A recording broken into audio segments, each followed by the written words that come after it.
Punjabi radio USA ਸੁਣ ਰਹੇ ਸਾਰੇ ਹੀ ਮਾਣਯੋਗ ਅਤੇ ਸਤਿਕਾਰਤ ਸਰੋਤਿਆਂ ਨੂੰ ਪੰਜਾਬੀ ਰੇਡੀਓ USA ਦੀ ਟੀਮ ਅਤੇ ਮੇਰੇ ਰਾਜਕਨਵੀਰ ਸਿੰਘ ਵੱਲੋਂ ਆਪ ਜੀ ਨੂੰ ਬਹੁਤ ਪਿਆਰ ਸਤਿਕਾਰ ਸਹਿਤ ਦੋਨੋਂ ਹੱਥ ਜੋੜ ਕੇ ਨਿੱਘੀ ਜਿਹੀ ਸਤਿ ਸ੍ਰੀ ਅਕਾਲ।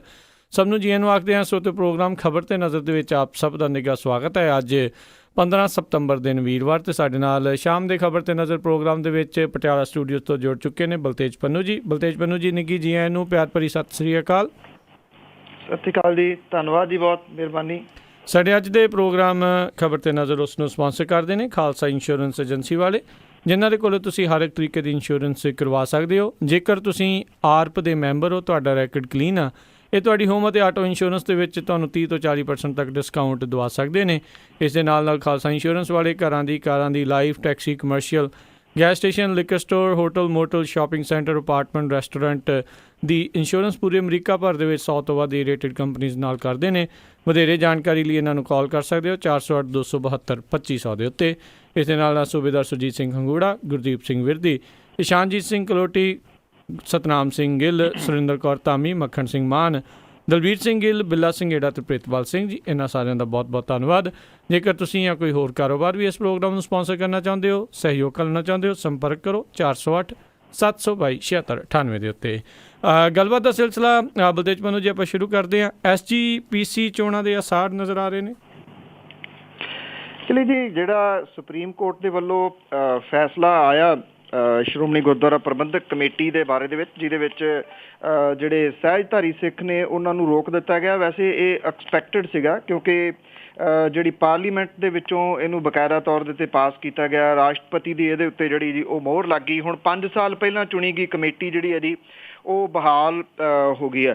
ਔਰ ਇਹਦੇ ਵਿੱਚ ਜਿਹੜੀ ਸੁਪਰੀਮ ਕੋਰਟ ਹੈ ਜੀ, ਅਦਾਲਤ ਨੇ ਕਿਹਾ ਜੀ ਕਿ ਕੇਂਦਰ ਦੇ ਵੱਲੋਂ ਨਵਾਂ ਕਾਨੂੰਨ ਲਿਆਏ ਜਾਣ ਤੋਂ ਬਾਅਦ ਇਹ ਕੇਸ ਜਿਹੜਾ ਜੀ ਇਹਦੇ ਕੋਈ ਮਾਇਨੇ ਨਹੀਂ ਰਹਿ ਗਏ, ਜਿਹਦੇ ਤਹਿਤ ਸਹਿਜਧਾਰੀਆਂ ਨੂੰ ਸ਼੍ਰੋਮਣੀ ਗੁਰਦੁਆਰਾ ਪ੍ਰਬੰਧਕ ਕਮੇਟੀ 'ਚ ਵੋਟਾਂ ਪਾਉਣ ਦੇ ਹੱਕ ਤੋਂ ਵਾਂਝਾ ਜਿਹੜਾ ਜੀ ਉਹ ਕਰ ਦਿੱਤਾ ਗਿਆ। ਇਹਦੇ ਨਾਲ ਸੁਪਰੀਮ ਕੋਰਟ ਨੇ 2011 ਚੁਣੀ ਗਈ ਸ਼੍ਰੋਮਣੀ ਕਮੇਟੀ ਨੂੰ ਵੀ ਬਹਾਲ ਕਰ ਦਿੱਤਾ ਹੈ। ਚੀਫ ਜਸਟਿਸ ਦੇ ਵੱਲੋਂ ਜਿਹੜਾ ਜੀ ਇਹ ਫੈਸਲਾ ਕੀਤਾ ਗਿਆ। ਇਹਦੇ ਵਿੱਚ ਇਹ ਕਿਹਾ ਗਿਆ ਜੀ ਕਿ ਇਸ ਨੁਕਤੇ ਦੇ ਉੱਤੇ ਸੁਣਵਾਈ ਕਰਨ ਦੀ ਕੋਈ ਤੁਕ ਜਿਹੜੀ ਹੈ ਜੀ ਉਹ ਨਹੀਂ ਬਣਦੀ। ਪੰਜਾਬ ਹਰਿਆਣਾ ਹਾਈ ਕੋਰਟ ਨੇ ਸਹਿਜਧਾਰੀਆਂ ਨੂੰ ਵੋਟਿੰਗ ਦਾ ਹੱਕ ਬਹਾਲ ਕੀਤੇ ਜਾਣ ਦੇ 20 ਦਸੰਬਰ 2011 ਨੂੰ ਸੁਣਾਏ ਗਏ ਫੈਸਲੇ ਨੂੰ ਸ਼੍ਰੋਮਣੀ ਕਮੇਟੀ ਨੇ ਸੁਪਰੀਮ ਕੋਰਟ ਦੇ ਵਿੱਚ ਜਿਹੜੀ ਹੈ ਜੀ ਉਹ ਚੁਣੌਤੀ ਦਿੱਤੀ ਸੀ। ਬੇਸ਼ੱਕ ਜਿਹੜੇ ਸ਼੍ਰੋਮਣੀ ਗੁਰਦੁਆਰਾ ਪ੍ਰਬੰਧਕ ਕਮੇਟੀ ਆ, ਅਕਾਲੀ ਦਲ ਜਿਹੜਾ ਜੀ ਉਹ ਇਹਨੂੰ ਬਹੁਤ ਵੱਡੀ ਜਿੱਤ ਆਪਣੀ ਦੱਸ ਰਿਹਾ, ਪਰ ਜੋ ਸੁਪਰੀਮ ਕੋਰਟ ਨੇ ਲਿਖਿਆ ਜੀ ਵੀ ਇਹਦੇ ਉੱਤੇ ਕੋਈ ਸੁਣਵਾਈ ਕਰਨ ਦੀ ਉਹਨਾਂ ਨੇ ਕਿਹਾ ਕਿ ਤੁਕ ਹੀ ਨਹੀਂ ਰਹਿ ਗਈ, ਕਿਉਂਕਿ ਸੈਂਟਰ ਦੀ ਸਰਕਾਰ ਨੇ ਜਦੋਂ ਕਾਨੂੰਨ ਹੀ ਪਾਸ ਕਰ ਦਿੱਤਾ, ਉਹਨਾਂ ਨੇ ਪਾਰਲੀਮੈਂਟ 'ਚ ਜਿਹੜਾ ਜੀ ਪਾਸ ਕਰਵਾ ਕੇ ਰਾਸ਼ਟਰਪਤੀ ਦੀ ਮੋਹਰ ਲਵਾ ਲਈ ਹੈ। ਫਿਰ ਇਹਦਾ ਕੋਈ ਬਣਦਾ ਹੀ ਨਹੀਂ ਸੀ, ਤੁਕ ਹੀ ਨਹੀਂ ਸੀ ਬਣਦੀ। ਹਾਂ, ਪ੍ਰਚਾਰਿਆ ਜਾ ਰਿਹਾ ਇਹਨੂੰ। ਜਿਹੜੀ ਹੁਣ ਜਿਹੜੀ ਸੁਗਬਗਾਹਟ ਹੈ ਜੀ ਉਹ ਇਹ ਚੱਲਣੀ ਸ਼ੁਰੂ ਹੋ ਗਈ ਆ ਕਿ ਸ਼੍ਰੋਮਣੀ ਗੁਰਦੁਆਰਾ ਪ੍ਰਬੰਧਕ ਕਮੇਟੀ ਦੀਆਂ ਜਿਹੜੀਆਂ ਚੋਣਾਂ ਨੇ ਉਹ ਕਰਵਾ ਲਈਆਂ ਜਾਣ। ਸਮਾਂ ਬਹੁਤ ਥੋੜ੍ਹਾ, ਕਿਉਂਕਿ ਦੂਜੇ ਪਾਸੇ ਜਿਹੜੀ ਸਰਕਾਰ ਹੈ ਅਕਾਲੀ ਦਲ ਦੀ, ਉਹ ਇਹ ਸੋਚਦੀ ਆ ਕਿ ਜੇ ਚੋਣਾਂ ਦੇ ਵਿੱਚ ਉਹਨੂੰ ਨੁਕਸਾਨ ਹੁੰਦਾ ਤੇ ਉਹ ਕਮ ਸੇ ਕਮ ਸ਼੍ਰੋਮਣੀ ਗੁਰਦੁਆਰਾ ਪ੍ਰਬੰਧਕ ਕਮੇਟੀ ਦੇ ਉੱਤੇ ਉਹਦੀ ਪਕੜ ਜਿਹੜੀ ਹੈ ਜੀ ਉਹ ਮਜ਼ਬੂਤ ਬਣੀ ਰਹੇ। ਜੇ ਸਰਕਾਰ ਪੰਜਾਬ ਦੇ ਵਿੱਚ ਬਦਲਦੀ ਹੈ, ਉਦੋਂ ਬਾਅਦ ਸ਼੍ਰੋਮਣੀ ਗੁਰਦੁਆਰਾ ਪ੍ਰਬੰਧਕ ਕਮੇਟੀ ਦੀਆਂ ਚੋਣਾਂ ਹੁੰਦੀਆਂ ਨੇ, ਤਾਂ ਨਿਰਸੰਦੇਹ ਉਹਦੇ ਵਿੱਚੋਂ ਅਕਾਲੀ ਦਲ ਬਾਦਲ ਜਿਹੜਾ ਜੀ ਉਹਨੂੰ ਨੁਕਸਾਨ ਤਕੜਾ ਹੋ ਸਕਦਾ। ਹੁਣ ਸਵਾਲ ਇਹ ਆ, ਅੱਗਾ ਦੌੜ ਪਿੱਛਾ ਚੌੜ ਵਾਲੀ ਗੱਲ ਆ ਜੀ, ਕਿ ਜਾਵੇ ਤਾਂ ਅਕਾਲੀ ਦਲ ਜਿਹੜਾ ਜੀ ਉਹ ਕਿਸ ਪਾਸੇ ਵੱਲ ਨੂੰ ਜਾਵੇ। ਜੇ ਹੁਣੇ ਉਹ ਚੋਣਾਂ ਜਿਹੜੀਆਂ ਜੀ ਕਰਾਉਂਦੇ ਨੇ, ਇਹ ਤਾਂ ਹੈ ਨਹੀਂ ਗਾ ਜੀ ਕਿ 10-15 ਦਿਨ 'ਚ ਹੋ ਜਾਣੀਆਂ ਨੇ। ਉਹਦੇ ਲਈ ਘੱਟੋ ਘੱਟ 1.5-2 ਮਹੀਨੇ ਦਾ ਸਮਾਂ ਤਾਂ ਜਿਹੜਾ ਜੀ ਉਹ ਲੱਗੂਗਾ। ਮਹੀਨੇ ਦਾ ਸਮਾਂ ਵੀ ਜੇ ਲਾ ਕੇ ਚੱਲੋ ਤੁਸੀਂ ਮਿਨੀਮਮ ਜਿਹਾ, ਤਾਂ ਉਹਦੀਆਂ ਤਿਆਰੀਆਂ ਤੇ ਉਸ ਪਾਸੇ ਵੱਲ ਰੁੱਝ ਜੂਗਾ ਅਕਾਲੀ ਦਲ ਜਿਹੜਾ ਜੀ ਸ਼੍ਰੋਮਣੀ ਗੁਰਦੁਆਰਾ ਪ੍ਰਬੰਧਕ ਕਮੇਟੀ ਦੀਆਂ ਚੋਣਾਂ ਨੂੰ ਜਿੱਤਣ ਦੇ ਵਾਸਤੇ। ਤੇ ਉਹ ਜਿਹੜੀ ਚੋਣ ਮੁਹਿੰਮ ਦੂਜੀਆਂ ਪਾਰਟੀਆਂ ਨੇ ਜਿਹੜੀ ਟਾਪ ਗੇਅਰ 'ਚ ਪਾਤੀ ਆ, ਉਸ ਦੇ ਵਿੱਚੋਂ ਜਿਹੜਾ ਜੀ ਉਧਰੋਂ ਉਹ ਪਛੜੂਗਾ। ਜੇ ਸ਼੍ਰੋਮਣੀ ਗੁਰਦੁਆਰਾ ਪ੍ਰਬੰਧਕ ਕਮੇਟੀ ਦੀਆਂ ਚੋਣਾਂ ਅਕਾਲੀ ਦਲ ਨਹੀਂ ਕਰਵਾਉਂਦਾ ਤਾਂ ਉਹਨੂੰ ਇਸ ਗੱਲ ਦਾ ਡਰ ਜਿਹੜਾ ਜੀ ਉਹ ਬਣਿਆ ਰਹੂਗਾ ਕਿ ਜਿਹੜੀਆਂ ਚੋਣਾਂ ਤੋਂ ਬਾਅਦ ਕਿਤੇ ਉਹਦੇ ਹੱਥੋਂ ਇਹ ਖੁੱਸਦਾ ਨਾ ਹੋਵੇ। ਔਰ ਦੂਸਰੀ ਅਹਿਮ ਗੱਲ ਜਿਹੜੀ ਹੈ ਜੀ ਉਹ ਇਹ ਰਹੂਗੀ ਕਿ ਗੁਰੂ ਗ੍ਰੰਥ ਸਾਹਿਬ ਦੀ ਜਿਹੜੀ ਹੋਈ ਬੇਅਦਬੀ ਤੋਂ ਬਾਅਦ ਸ਼੍ਰੋਮਣੀ ਗੁਰਦੁਆਰਾ ਪ੍ਰਬੰਧਕ ਕਮੇਟੀ ਦੀਆਂ ਇਹਨਾਂ ਚੋਣਾਂ ਦੇ ਵਿੱਚ ਸਿੱਖ ਭਾਈਚਾਰਾ ਜਿਹੜਾ ਜੀ ਉਹ ਕਿੰਨਾ ਕੁ ਹੁੰਗਾਰਾ ਅਕਾਲੀ ਦਲ ਬਾਦਲ ਨੂੰ ਦਿੰਦਾ, ਇਹ ਵੀ ਆਪਣੇ ਆਪ ਦੇ ਵਿੱਚ ਇੱਕ ਵੱਡਾ ਸਵਾਲ ਜਿਹੜਾ ਜੀ ਉਹ ਰਹੂਗਾ। ਬੜੀ ਜਿਹੜੀ ਸਥਿਤੀ ਹੈ ਜੀ ਜਿੱਥੇ ਦਿਲਚਸਪ ਤੁਸੀਂ ਕਹਿ ਲਓ ਕਿ ਬਣ ਜੂਗੀ ਸਿਆਸਤ ਪੁਆਇੰਟ ਆਫ ਵਿਊ ਤੋਂ, ਉੱਥੇ ਜਿਵੇਂ ਕਿਹਾ ਜਾ ਰਿਹਾ ਜੀ ਕਿ ਅਕਾਲੀ ਦਲ ਦੇ ਉੱਤੇ ਜਾਂ ਸ਼੍ਰੋਮਣੀ ਗੁਰਦੁਆਰਾ ਪ੍ਰਬੰਧਕ ਕਮੇਟੀ ਤੇ ਜਿਹੜਾ ਵੀ ਦਲ ਕਾਬਜ ਹੁੰਦਾ ਉਹ ਅਕਸਰ ਜਿਹੜਾ ਜੀ ਉਹ ਸੱਤਾ ਦੇ ਵਿੱਚ ਆਉਂਦਾ। ਤਾਂ ਇਹ ਜਿਹੜੀ ਸੱਤਾ ਹੈ ਸ਼੍ਰੋਮਣੀ ਗੁਰਦੁਆਰਾ ਪ੍ਰਬੰਧਕ ਕਮੇਟੀ ਦੀ, ਇਹਨੂੰ ਕਾਬੂ ਰੱਖਣ ਦੇ ਵਾਸਤੇ ਅਕਾਲੀ ਦਲ ਜਿਹੜਾ ਜੀ ਉਹ ਜੀ ਤੋੜ ਯਤਨ ਕਰੂਗਾ। ਉਹਨਾਂ 'ਚ ਕਿੰਨਾ ਸਫਲ ਹੁੰਦਾ ਇਹਦੇ ਵਾਸਤੇ ਆਉਂਦੇ ਦਿਨ ਜਿਹੜੇ ਉਹ ਦੱਸਣਗੇ ਜੀ। ਜੀ ਜੀ ਬਿਲਕੁਲ। ਅੱਗੇ ਜੇ ਆਪਾਂ ਗੱਲ ਕਰਦੇ ਹਾਂ ਮੋਹਾਲੀ ਦੇ ਜਿਹੜੇ ਅੰਤਰਰਾਸ਼ਟਰੀ ਹਵਾਈ ਅੱਡੇ ਤੋਂ ਪਹਿਲੀ ਅੰਤਰਰਾਸ਼ਟਰੀ ਉਡਾਨ ਭਰੀ ਗਈ, ਖੱਟੜ ਹੁਣੀ ਮੋਹਾਲੀ ਨਾਂ ਤੋਂ ਨਾਰਾਜ਼ ਨਜ਼ਰ ਆਏ। ਬਿਲਕੁਲ ਜੀ, ਐਕਚੁਅਲੀ ਇਹ ਜਿਹੜੀ ਸ਼ਾਬਾਸ਼ੀ ਹੈ ਜੀ ਉਹ ਦੇਣੀ ਬਣਦੀ ਆ ਪੰਜਾਬ ਹਰਿਆਣਾ ਹਾਈ ਕੋਰਟ ਨੂੰ, ਜਿਨ੍ਹਾਂ ਨੇ ਲਗਾਤਾਰ ਇਹਦੇ ਉੱਤੇ ਜਿਹੜਾ ਜੀ ਉਹ ਸਟੈਂਡ ਲਈ ਰੱਖਿਆ। ਔਰ ਮੋਹਾਲੀ ਦੇ ਵਿੱਚ ਜਿਹੜੀ ਬਿਜ਼ਨਸ ਐਸੋਸੀਏਸ਼ਨ ਹੈ ਜੀ ਉਹਨਾਂ ਨੇ PIL ਜਿਹੜੀ ਪਾਈ ਸੀ, ਉਹਦੇ ਕਰਕੇ ਇਹ ਸੰਭਵ ਹੋ ਸਕਿਆ, ਨਹੀਂ ਤਾਂ ਅਦਰਵਾਈਜ਼ ਇਸ ਏਅਰਪੋਰਟ ਦੇ ਉੱਤੇ ਇੰਟਰਨੈਸ਼ਨਲ ਫਲਾਈਟ ਜਿਹੜੀ ਹੈ ਜੀ ਉਹ ਸ਼ੁਰੂ ਹੋ ਸਕਣ ਦਾ ਸੁਪਨਾ ਜਿਹੜਾ ਜੀ ਸ਼ਾਇਦ ਛੇਤੀ ਪੂਰਾ ਨਾ ਹੁੰਦਾ, ਕਿਉਂਕਿ ਲਗਾਤਾਰ ਸੁਣਵਾਈ ਕਰਕੇ ਔਰ ਲਗਾਤਾਰ ਇਹ ਪੁੱਛ ਕੇ ਇੱਥੋਂ ਤੱਕ ਕਹਿ ਕੇ ਕਿ ਜੇ ਨਹੀਂ ਤੁਸੀਂ ਇੱਥੋਂ ਇੰਟਰਨੈਸ਼ਨਲ ਫਲਾਈਟ ਸ਼ੁਰੂ ਕਰਨੀ ਤੇ ਕਿਸਾਨਾਂ ਦੀਆਂ ਜ਼ਮੀਨਾਂ ਦਿਓ ਵਾਪਸ। ਔਰ ਕਿਉਂਕਿ ਏਅਰਪੋਰਟ ਦੇ ਨਾਲ ਜਿਹੜੀਆਂ ਕਾਲੋਨੀਜ਼ ਡਿਵੈਲਪ ਹੋ ਰਹੀਆਂ ਨੇ ਉਹਦੇ ਵਿੱਚ ਪੋਲੀਟੀਸ਼ੀਅਨਾਂ ਦੇ ਸਾਰਾ ਹਿੱਸਾ ਜੀ ਉਹੀ ਉਹ ਡਿਵੈਲਪ ਕਰ ਰਹੇ ਨੇ, ਤੇ ਉਹਨਾਂ ਨੂੰ ਇਉਂ ਵੀ ਲੱਗਿਆ ਜੀ ਕਿ ਜੇ ਕਿਤੇ ਪੰਜਾਬ ਹਰਿਆਣਾ ਹਾਈ ਕੋਰਟ ਨੇ ਕੋਈ ਸਖਤ ਫੈਸਲਾ ਲੈ ਲਿਆ ਸਾਡੇ ਪੈਸੇ ਉੱਧਰੋਂ ਵੀ ਨਾ ਜਾਂਦੇ ਲੱਗਣ, ਤਾਂ ਕਰਕੇ ਜਿਹੜਾ ਜੀ ਇਹ ਹੋ ਸਕਿਆ। ਏਅਰ ਇੰਡੀਆ ਦੀ ਜਿਹੜੀ ਫਲਾਈਟ ਹੈ ਜੀ ਉਹ ਸ਼ੁਰੂ ਹੋਈ ਆ ਪਹਿਲੀ ਸ਼ਾਰਜਾ ਜਿਹੜੀ ਇਹ ਗਈ ਆ ਫਲਾਈਟ, ਪਹਿਲਾਂ ਉੱਥੋਂ ਆਈ ਜੀ 129 ਮੁਸਾਫਰ ਆਏ, 186 ਟੋਟਲ ਜਿਹੜੇ ਇਹਦੇ ਵਿੱਚ ਬੈਠ ਸਕਦੇ ਨੇ। ਛੋਟਾ ਇਹ ਜਹਾਜ਼ ਹੈ, ਇਹਦੇ ਵਿੱਚ ਡਿਪਟੀ ਮੁੱਖ ਮੰਤਰੀ ਸੁਖਬੀਰ ਸਿੰਘ ਬਾਦਲ ਤੇ ਉਹਨਾਂ ਦੇ ਨਾਲ ਕੁਝ ਜਿਹੜੇ ਸਾਥੀ ਨੇ ਉਹ ਸ਼ਾਰਜਾ ਗਏ ਨੇ, ਕਿਉਂਕਿ ਪੋਲੀਟੀਕਲ ਮਾਈਲੇਜ ਜਿਹੜਾ ਜੀ ਉਹ ਲੈਂਦੇ ਹੀ ਨੇ ਸਾਰੇ ਪੋਲੀਟੀਕਲ ਲੋਕ। ਔਰ ਖਾਸ ਤੌਰ ਤੇ ਜਦੋਂ ਚੋਣਾਂ ਹੋਣ ਫਿਰ ਤਾਂ ਇੱਕ ਚੀਜ਼ ਜਿਹੜੀ ਹੈ ਜੀ ਉਹਦੇ ਤੋਂ ਪੋਲੀਟੀਕਲ ਜਿਹੜਾ ਜੀ ਉਹ ਫਾਇਦਾ ਵੇਖਿਆ ਜਾਂਦਾ। ਇਸ ਮੌਕੇ ਦੇ ਉੱਤੇ ਸ਼ਹਿਰੀ ਹਵਾਬਾਜ਼ੀ ਮੰਤਰੀ ਹਾਜ਼ਰ ਸੀਗੇ ਜੀ, ਪਰ ਜਿਹੜੇ ਹਰਿਆਣੇ ਦੇ ਮੁੱਖ ਮੰਤਰੀ ਮਨੋਹਰ ਲਾਲ ਖੱਟੜ ਹਾਜ਼ਰ ਨਹੀਂ ਹੋਏ।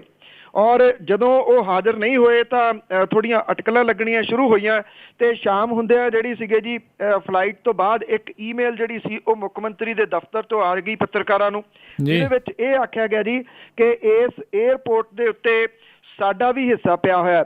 ਉਹਨਾਂ ਨੇ ਇਹ ਕਿਹਾ ਜੀ ਕਿ ਇਕੱਲੇ ਪੰਜਾਬ ਦਾ ਏਅਰਪੋਰਟ ਨੀਗਾ। ਮਨੋਹਰ ਲਾਲ ਖੱਟੜ ਨੇ ਅਕਾਲੀ ਦਲ ਦੇ ਉੱਤੇ ਇਤਰਾਜ਼ ਉਠਾਇਆ ਕਿ ਅਖਬਾਰਾਂ ਦੇ ਵਿੱਚ ਦਿੱਤੇ ਜਾ ਰਹੇ ਇਸ਼ਤਿਹਾਰ, ਬੱਸਾਂ ਤੇ ਲੱਗੇ ਇਸ਼ਤਿਹਾਰ ਜਿੱਥੇ ਮੋਹਾਲੀ ਏਅਰਪੋਰਟ ਇਹਨੂੰ ਨਾਮ ਦਿੱਤਾ ਗਿਆ ਔਰ ਪੰਜਾਬ ਸਰਕਾਰ ਦੀ ਦੇਣ ਜਿਹੜਾ ਜੀ ਉਹ ਆਖਿਆ ਗਿਆ, ਉਹਨਾਂ ਨੇ ਕਿਹਾ ਕਿ ਇਹ ਬਿਲਕੁਲ ਗਲਤ ਹੈ। ਮਨੋਹਰ ਲਾਲ ਖੱਟੜ ਦਾ ਇਹ ਕਹਿਣਾ ਹੈ ਕਿ ਇਹ ਚੰਡੀਗੜ੍ਹ ਏਅਰਪੋਰਟ ਹੈ ਔਰ ਇਹਨੂੰ ਮੋਹਾਲੀ ਨਾਮ ਦੇਣਾ ਪੰਜਾਬ ਦੇ ਨਾਲ ਧੱਕੇ ਨਾਲ ਜਿਹੜਾ ਜੀ ਉਹ ਜੋੜਿਆ ਜਾ ਰਿਹਾ ਹੈ। ਉਂਝ ਵੈਸੇ ਸ਼ਹਿਰੀ ਹਵਾਬਾਜ਼ੀ ਮੰਤਰੀ ਨੇ ਇਹ ਗੱਲ ਦਾ ਇਸ਼ਾਰਾ ਜਿਹੜਾ ਜੀ ਉਹ ਕਰ ਦਿੱਤਾ ਕਿ ਸਾਰੀਆਂ ਧਿਰਾਂ ਜਿਹੜੀਆਂ ਨੇ ਉਹ ਇਸ ਏਅਰਪੋਰਟ ਦਾ ਨਾਮ ਸ਼ਹੀਦ ਆਜ਼ਮ ਭਗਤ ਸਿੰਘ ਦੇ ਨਾਂ ਦੇ ਉੱਤੇ ਰੱਖਣ ਦੇ ਵਾਸਤੇ ਰਾਜੀ ਨੇ। ਇਹ ਕਦੋਂ ਰੱਖਿਆ ਜਾਊਗਾ ਜੀ ਇਹ ਤਾਂ ਉਹਨਾਂ ਨੇ ਜਿਹੜਾ ਜੀ ਅਜੇ ਕੁਝ ਨਹੀਂ ਦੱਸਿਆ, ਪਰ ਸ਼ਾਇਦ ਚੰਡੀਗੜ੍ਹ ਵਾਂਗੂ ਇਹ ਜਿਹੜਾ ਜੀ ਮਸਲਾ ਰੇੜਕੇ ਦੇ ਵਿੱਚ ਹੀ ਰੱਖਿਆ ਜਾਊਗਾ ਔਰ ਫਿਰ ਇਹ ਦੇਖਿਆ ਜਾਊਗਾ ਕਿ ਕਿਹੜਾ ਪੋਲੀਟੀਕਲ ਮਾਈਲੇਜ ਜਿਹੜੀ ਆ ਜੀ ਉਹਨਾਂ ਨੂੰ ਮਿਲਦੀ ਆ, ਉਦੋਂ ਹੀ ਫਿਰ ਇਹਦਾ ਨਾਮ ਜਿਹੜਾ ਜੀ ਉਹ ਚੇਂਜ ਹੋਊਗਾ। ਕੁਝ ਵੀ ਹੋਵੇ, ਜਿਹੜੇ ਪ੍ਰਵਾਸੀ ਨੇ ਜੀ ਉਹਨਾਂ ਦੀ ਇੱਕ ਚਰੋਕਣੀ ਮੰਗ ਜਿਹੜੀ ਆ ਜੀ ਉਹ ਪੂਰੀ ਹੋਈ ਆ। ਏਅਰ ਇੰਡੀਆ ਦੇ ਮੁਖੀ ਨੇ ਇਹ ਗੱਲ ਆਖੀ ਆ ਜੀ ਕਿ ਉਹਨਾਂ ਦੀ ਅਗਲੀ ਜਿਹੜੀ ਕੋਸ਼ਿਸ਼ ਹੈ ਜੀ ਉਹ ਸਿੰਗਾਪੁਰ ਦੇ ਵਾਸਤੇ ਔਰ ਬੈਂਕਾਕ ਦੇ ਵਾਸਤੇ ਜਿਹੜੀ ਹੈ ਜੀ ਫਲਾਈਟ ਇੱਥੋਂ ਚੰਡੀਗੜ੍ਹ ਤੋਂ ਸ਼ੁਰੂ ਕੀਤੀ ਜਾਊਗੀ ਅਗਲੇ ਸਾਲ ਦੇ ਵਿੱਚ। ਉਂਝ ਵੈਸੇ ਦੁਬਈ ਦੀ ਜਿਹੜੀ ਫਲਾਈਟ ਹੈ ਜੀ ਉਹ ਇਸੇ ਮਹੀਨੇ ਦੇ ਐਂਡ ਦੇ ਵਿੱਚ ਸ਼ੁਰੂ ਹੋ ਰਹੀ ਹੈ, ਤੇ ਸਿੰਗਾਪੁਰ ਨੂੰ ਜਿਹੜੀ ਹੈ ਜੀ ਇੱਕ ਫਲਾਈਟ ਉਹ ਇੱਥੋਂ ਡੇਲੀ ਜਿਹੜੀ ਅਗਲੇ ਸਤੰਬਰ ਮਹੀਨੇ ਦੇ ਵਿੱਚ ਸ਼ੁਰੂ ਹੋਊਗੀ। ਕੁਝ ਰੌਣਕ ਤਾਂ ਜਿਹੜੀ ਹੈ ਜੀ ਉਹ ਲੱਗੂਗੀ ਹੀ। ਕਨੈਕਟਿੰਗ ਫਲਾਈਟ ਦੇ ਰਾਹੀਂ ਹੀ ਸਹੀ ਵੱਡੀ ਗਿਣਤੀ ਦੇ ਵਿੱਚ ਜਿਹੜੇ ਪੰਜਾਬੀ ਨੇ ਉਹ ਚੰਡੀਗੜ੍ਹ ਏਅਰਪੋਰਟ ਦੇ ਉੱਤੇ ਉਤਰਨ ਨੂੰ ਤਰਜੀਹ ਜਿਹੜੀ ਹੈ ਜੀ ਉਹ ਦੇਣਗੇ, ਬਸ਼ਰਤੇ ਕਿ ਜਿਹੜਾ ਦਿੱਲੀ ਵੀ ਉਤਰਿਆ ਜਾਵੇ ਜਾਂ ਫਿਰ ਜੋ ਕੁਝ ਹੋਇਆ ਸੀਗਾ ਜੀ ਜਾਟ ਅੰਦੋਲਨ ਦੇ ਦੌਰਾਨ ਹਰਿਆਣੇ ਦੇ ਵਿੱਚ ਹਾਈਵੇ ਤੋਂ ਕੋਈ ਵੀ ਜਿਹੜਾ ਜੀ ਸਾਰੇ ਉਹ ਤੋਂ ਤਰਿੰਦੇ ਨੇ, ਜਿੰਨੀ ਇਨਸਾਨੀਅਤ ਜਿਹੜੀ ਸ਼ਰਮਸਾਰ ਹੋਈ ਸੀ। ਇਸ ਕਰਕੇ ਵੱਡੀ ਮੰਗ ਜਿਹੜੀ ਹੈ ਜੀ ਉਹ USA ਤੇ ਕੈਨੇਡਾ ਦੀਆਂ ਫਲਾਈਟਾਂ ਦੀ ਵੀ ਹੋ ਰਹੀ ਹੈ। ਬਾਕੀ ਹੁਣ ਦੇਖਾਂਗੇ ਜੀ ਕਿ ਕੰਪਨੀਆਂ ਕਿਹੜੇ ਤਰੀਕੇ ਨਾਲ ਇੱਧਰ ਨੂੰ ਆਉਂਦੀਆਂ ਨੇ। ਇੰਨਾ ਜ਼ਰੂਰ ਹੈ ਕਿ ਇਹ ਇੱਕ ਘਾਟੇ ਵਾਲਾ ਸੌਦਾ ਨਹੀਂ ਹੋਊਗਾ ਜਿਹੜੀਆਂ ਵੀ ਕੰਪਨੀਆਂ ਇੱਧਰ ਨੂੰ ਆਉਣਗੀਆਂ ਜੀ। ਬਿਲਕੁਲ ਜੀ, ਬਿਲਕੁਲ। ਜੇ ਕਿਤੇ ਇਹੀ ਸੋਚ ਦੇ ਨਾਲ ਜਿਹੜੇ ਚੱਲ ਰਹੇ ਨੇ ਉਹਨਾਂ ਨੂੰ ਹੀ ਚੰਗੀ ਤਰੀਕੇ ਨਾਲ ਚਲਾ ਲਿਆ ਹੁੰਦਾ ਤਾਂ ਉੱਥੇ ਵੀ ਕਾਫੀ ਲੋਕਾਂ ਨੇ ਜਾਣਾ ਸੀ, ਜਿਨ੍ਹਾਂ ਵਿੱਚ ਰਾਜਾ ਸੰਸੀ ਜਿਹੜਾ ਏਅਰਪੋਰਟ ਆ ਉਸ ਦਾ ਨਾਮ ਵੀ ਆਉਂਦਾ ਆ। ਅਗਲੀ ਗੱਲ ਕਰੀਏ, ਮਾਤਾ ਚੰਦ ਕੌਰ ਸਣੇ 3 ਕੇਸ CBI ਕੋਲ, ਪੰਜਾਬ ਪੁਲਿਸ ਨਾਕਾਮ। ਬਿਲਕੁਲ ਜੀ, ਪੰਜਾਬ ਸਰਕਾਰ ਨੇ ਨਾਮਧਾਰੀ ਸੰਪਰਦਾ ਦੇ ਨਾਲ ਸੰਬੰਧਿਤ ਜੀ ਚੰਦ ਕੌਰ ਕਤਲ ਦੇ ਕੇਸ ਸਣੇ 3 ਵੱਡੇ ਅਪਰਾਧਿਕ ਮਾਮਲੇ ਜਿਹੜੇ ਨੇ ਜੀ ਉਹ CBI ਨੂੰ ਦੇ ਦਿੱਤੇ ਨੇ ਜੀ। ਗ੍ਰਹਿ ਵਿਭਾਗ ਦੇ ਵੱਲੋਂ ਇਹਦੇ ਸੰਬੰਧੀ 11 ਸਤੰਬਰ ਨੂੰ ਨੋਟੀਫਿਕੇਸ਼ਨ ਜਾਰੀ ਜਿਹੜਾ ਜੀ ਹੋ ਚੁੱਕਾ ਹੈ। ਸੂਬੇ ਦੀ ਸਰਕਾਰ ਨੇ ਜਿਹੜੇ 2 ਹੋਰ ਮਾਮਲੇ ਜਾਂਚ ਲਈ CBI ਦੇ ਸਪੁਰਦ ਕੀਤੇ ਨੇ। ਉਹਦੇ ਵਿੱਚ ਲੁਧਿਆਣਾ ਦੇ ਹੀ ਕੂਮ ਕਲਾਂ ਖੇਤਰ ਦੇ ਵਿੱਚ ਨਾਮਧਾਰੀ ਸੰਪਰਦਾ ਨਾਲ ਸੰਬੰਧਿਤ ਅਵਤਾਰ ਸਿੰਘ ਤਾਰੀ ਦਾ ਕਤਲ, ਜਲੰਧਰ ਦੇ ਮਕਸੂਦਾ ਥਾਣੇ ਦੀ ਹਦੂਦ ਦੇ ਵਿੱਚ ਹੋਏ ਟਿਫਨ ਬੰਬ ਧਮਾਕੇ ਦਾ ਮਾਮਲਾ ਜਿਹੜਾ ਜੀ ਉਹ ਸ਼ਾਮਲ ਹੈ। ਪੁਲਿਸ ਦੇ ਜਿਹੜੇ ਸੂਤਰ ਨੇ ਉਹ ਕਹਿੰਦੇ ਨੇ ਕਿ ਚੰਦ ਕੌਰ ਦੇ ਕਤਲ ਸੰਬੰਧੀ ਸੰਪਰਦਾ ਨਾਲ ਸੰਬੰਧਿਤ ਇੱਕ ਵਿਸ਼ੇਸ਼ ਵਿਅਕਤੀ ਦੁਆਲੇ ਸ਼ੱਕ ਦੀ ਸੂਈ ਜਿਹੜੀ ਹੈ ਜੀ ਉਹ ਘੁੰਮ ਰਹੀ ਹੈ। ਪੁਲਿਸ ਇਸ ਵਿਅਕਤੀ ਨੂੰ ਹੱਥ ਪਾਉਣ ਤੋਂ ਕੰਨੀ ਜਿਹੜੀ ਹੈ ਜੀ ਉਹ ਕਤਰਾ ਰਹੀ ਹੈ। ਜਲੰਧਰ 'ਚ ਹੋਏ ਬੰਬ ਧਮਾਕੇ ਤੇ ਤਾਰੀ ਕਤਲ ਕੇਸ ਦੀਆਂ ਤਾਰਾਂ ਵੀ ਜਿਹੜੀਆਂ ਜੀ ਉਹ ਇਸੇ ਵਿਅਕਤੀ ਦੇ ਦੁਆਲੇ ਆ ਕੇ ਜਿਹੜੀਆਂ ਦੀ ਉਹ ਖੜੋ ਜਾਂਦੀਆਂ ਨੇ। ਔਰ ਪੁਲਿਸ ਨੇ ਕੁਝ ਦਿਨ ਪਹਿਲਾਂ ਇਹਨਾਂ 3 ਮਾਮਲਿਆਂ ਦੀ ਜਾਂਚ CBI ਨੂੰ ਸੌਂਪਣ ਸੰਬੰਧੀ ਗ੍ਰਹਿ ਵਿਭਾਗ ਨੂੰ ਲਿਖ ਦਿੱਤਾ ਸੀਗਾ। ਗ੍ਰਹਿ ਵਿਭਾਗ ਦੇ ਵੱਲੋਂ Delhi special police establishment act ਦੇ ਤਹਿਤ ਜਿਹੜਾ ਜੀ ਇਹ ਨੋਟੀਫਿਕੇਸ਼ਨ ਜਾਰੀ ਕੀਤਾ ਗਿਆ। ਜਿਹੜੇ ਕੁਝ ਸੂਤਰ ਨੇ ਉਹ ਵੀ ਦੱਸਦੇ ਨੇ ਕਿ ਪੁਲਿਸ ਦੇ ਵੱਲੋਂ ਚੰਦ ਕੌਰ ਦੇ ਕਤਲ ਦੇ ਕੇਸ ਦੀ ਜਾਂਚ ਕੇਂਦਰੀ ਏਜੰਸੀ ਨੂੰ ਸੌਂਪਣ ਸਮੇਂ ਦਲੀਲ ਇਹ ਦਿੱਤੀ ਗਈ ਆ ਕਿ ਇਸ ਕਤਲकांड ਨਾਲ ਸੰਬੰਧਿਤ 2 ਮੁਲਜ਼ਮਾਂ ਦੇ ਪੰਜਾਬ ਤੋਂ ਬਾਹਰ ਹੋਣ ਦਾ ਸ਼ੱਕ ਹੈ ਔਰ ਇਸ ਲਈ ਪੰਜਾਬ ਪੁਲਿਸ ਸੂਬੇ ਤੋਂ ਬਾਹਰ ਪੜਤਾਲ ਕਰਨ ਤੋਂ ਅਸਮਰੱਥ ਹੈ। ਇਹ ਬੜੀ ਫਨੀ ਲਾਈਨ ਜਿਹੜੀ ਹੈ ਜੀ ਉਹ ਪਾਈ ਹੈ ਪੰਜਾਬ ਪੁਲਿਸ ਨੇ, ਕਿਉਂਕਿ ਇਹ ਤਾਂ ਕਿਸੇ ਵੀ ਸੂਬੇ ਦੇ ਵਿੱਚ ਜਾ ਕੇ ਕਿੱਥੋਂ ਮਰਜ਼ੀ ਚੁੱਕ ਲੈਂਦੀ ਆ ਜੇ ਜ਼ਰੂਰਤ ਹੋਵੇ ਤਾਂ। ਤੋ ਇਹ ਜਿਹੜੀ ਦਲੀਲ ਆ ਜੀ ਅਵਤਾਰ ਸਿੰਘ ਤਾਰੀ ਕਤਲ ਕੇਸ ਸੰਬੰਧੀ ਇਹ ਦਿੱਤੀ ਗਈ ਹੈ ਜੀ ਕਿ ਚੰਦ ਕੌਰ ਤੇ ਤਾਰੀ ਕਤਲ ਕੇਸ ਦੇ ਮੁਲਜ਼ਮਾਂ ਦੇ ਵੱਲੋਂ ਇੱਕੋ ਹਥਿਆਰ ਵਰਤੇ ਹੋਣ ਤੇ ਇੱਕ ਵਿਅਕਤੀ ਵੱਲੋਂ ਸਾਜ਼ਿਸ਼ ਘੜੇ ਹੋਣ ਦਾ ਸ਼ੱਕ ਹੈ। ਪੁਲਿਸ ਨੇ ਜਲੰਧਰ ਦੇ ਟਿਫਨ ਬੰਬ ਕਾਂਡ ਦੀਆਂ ਤਾਰਾਂ ਵੀ ਇਹਨਾਂ ਕੇਸਾਂ ਦੇ ਨਾਲ ਜੋੜਦਿਆਂ ਤਿੰਨੋਂ ਕੇਸ CBI ਨੂੰ ਸੌਂਪਣ ਦਾ ਜਿਹੜਾ ਜੀ ਉਹ ਫੈਸਲਾ ਕੀਤਾ। ਹਾਂ, ਇਹ ਪੰਜਾਬ ਪੁਲਿਸ ਦਾ ਜਿਹੜਾ ਜੀ ਉਹ ਫੇਲਿਅਰ ਜਿਹੜਾ ਜੀ ਉਹ ਕਿਹਾ ਜਾ ਸਕਦਾ ਹੈ। ਜਿਵੇਂ ਅਕਸਰ ਚੁਟਕਲਿਆਂ ਦੇ ਰੂਪ ਦੇ ਵਿੱਚ ਵੀ ਆਉਂਦਾ ਹੈ ਕਿ ਇਹ ਤਾਂ ਹਾਥੀ ਨੂੰ ਜਿਹੜਾ ਜੀ ਉਹ ਹਰਨ ਬਣਾ ਦਿੰਦੇ ਨੇ, ਪਰ ਇਸ ਮਾਮਲੇ ਦੇ ਉੱਤੇ ਜਿਹੜਾ ਜੀ ਉਹ ਫੇਲ ਹੋ ਗਏ। ਔਰ ਖਾਸ ਤੌਰ ਦੇ ਉੱਤੇ ਇਹ ਲਿਖਣਾ ਕਿ ਜਿਹੜੇ ਵਿਅਕਤੀ ਦੇ ਉੱਤੇ ਤਾਰਾਂ ਜੁੜ ਰਹੀਆਂ ਨੇ ਉਹਨੂੰ ਅਸੀਂ ਹੱਥ ਨਹੀਂ ਪਾ ਸਕਦੇ। ਸੰਗ ਕਿਉਂ ਰਹੀ ਹੈ ਜੀ ਪੁਲਿਸ ਜਿਹੜੀ ਆ ਉਸ ਵਿਅਕਤੀ ਦਾ ਨਾਮ ਦੱਸਣ ਦੇ ਵਾਸਤੇ? ਇਹ ਕਿਉਂ ਨਹੀਂ ਦੱਸਦੀ ਕਿ ਡੇਰੇ ਦੇ ਵਿੱਚ ਜਿਹੜਾ ਜਾਇਦਾਦ ਨੂੰ ਲੈ ਕੇ ਜਿਹੜਾ ਇਹ ਅਸਲ ਦੇ ਵਿੱਚ ਝਗੜਾ ਹੋ ਰਿਹਾ ਤੇ ਉਹਦੇ ਹੀ ਆਲੇ ਦੁਆਲੇ ਇਹ ਸਭ ਕੁਝ ਚੱਲ ਰਿਹਾ ਜੀ। ਜੀ ਜੀ ਜੀ। ਅੱਗੇ ਵਧਦੇ ਆਪਾਂ। ਉੱਤਰ ਪ੍ਰਦੇਸ਼ ਦੇ ਵਿੱਚ ਯਾਦਵ ਪਰਿਵਾਰ ਦਾ ਸੰਕਟ ਗਹਿਰਾਇਆ।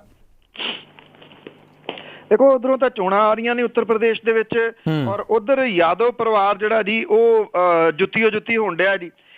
ਇਸ ਵੇਲੇ ਇਹ ਰੇੜਕਾ ਜਿਹੜਾ ਜੀ ਹੋਰ ਵੱਧ ਗਿਆ। ਮੁਲਾਇਮ ਸਿੰਘ ਯਾਦਵ ਦੇ ਭਰਾ ਸ਼ਿਵਪਾਲ ਯਾਦਵ ਨੇ ਸਮਾਜਵਾਦੀ ਪਾਰਟੀ ਦੇ ਸੂਬਾ ਪ੍ਰਧਾਨ ਤੇ ਮੰਤਰੀ ਮੰਡਲ ਤੋਂ ਅਸਤੀਫਾ ਜਿਹੜਾ ਜੀ ਦੇ ਦਿੱਤਾ। ਉਹਨਾਂ ਨੇ ਦੋਵਾਂ ਅਹੁਦਿਆਂ ਤੋਂ ਅਸਤੀਫੇ ਮੁਲਾਇਮ ਸਿੰਘ ਯਾਦਵ ਨੂੰ ਸੌਂਪੇ ਨੇ, ਜਿਹੜੇ ਕਿ ਦਿੱਲੀ ਤੋਂ ਜਿਹੜਾ ਉਹ ਪਰਤੇ ਸੀਗੇ ਤਾਂ ਕਿ ਇਹ ਕਲੇਸ਼ ਕਿਸੇ ਤਰੀਕੇ ਨਾਲ ਮੁਕਾਇਆ ਜਾ ਸਕੇ ਜੀ। ਸ਼ਿਵਪਾਲ ਯਾਦਵ ਦੀ ਜਿਹੜੀ ਘਰ ਵਾਲੀ ਹੈ ਜੀ ਉਹ ਜ਼ਿਲ੍ਹਾ ਸਹਿਕਾਰਤਾ ਬੈਂਕ ਦੀ ਚੇਅਰਪਰਸਨ ਤੇ ਉਹਦਾ ਮੁੰਡਾ ਜਿਹੜਾ ਜੀ ਅਦਿੱਤਿਆ ਉਹਨੇ ਪ੍ਰਦੇਸ਼ਕ ਸਹਿਕਾਰਤਾ ਫੈਡਰੇਸ਼ਨ ਦੇ ਚੇਅਰਮੈਨ ਵਜੋਂ ਆਪਣੇ ਅਹੁਦਿਆਂ ਤੋਂ ਅਸਤੀਫੇ ਦੇ ਦਿੱਤੇ ਨੇ। ਇਹ ਮੁਲਾਇਮ ਸਿੰਘ ਨੇ ਅਸਤੀਫੇ ਜਿਹੜੇ ਸਵੀਕਾਰ ਨਹੀਂ ਕੀਤੇ। ਸਾਰਾ ਟੱਬਰ ਹੀ ਲਾਇਆ ਹੋਇਆ ਜੀ ਕਿਸੇ ਨਾ ਕਿਸੇ ਅਹੁਦੇ ਦੇ ਉੱਤੇ ਮੁਲਾਇਮ ਸਿੰਘ ਯਾਦਵ ਹੋਰਾਂ ਨੇ। ਜਿਹੜੇ ਉਹਦੇ ਚਚੇਰੇ ਭਰਾ ਨੇ ਜੀ ਰਾਮ ਗੋਪਾਲ ਨੇ ਮੁੱਖ ਮੰਤਰੀ ਅਖਿਲੇਸ਼ ਯਾਦਵ ਦੇ ਹੱਕ ਦੇ ਵਿੱਚ ਆਉਂਦਿਆਂ ਇਸ ਸੰਕਟ ਲਈ ਬਾਹਰੀ ਵਿਅਕਤੀ ਅਮਰ ਸਿੰਘ ਨੂੰ ਜ਼ਿੰਮੇਵਾਰ ਜਿਹੜਾ ਜੀ ਉਹ ਠਹਿਰਾ ਦਿੱਤਾ।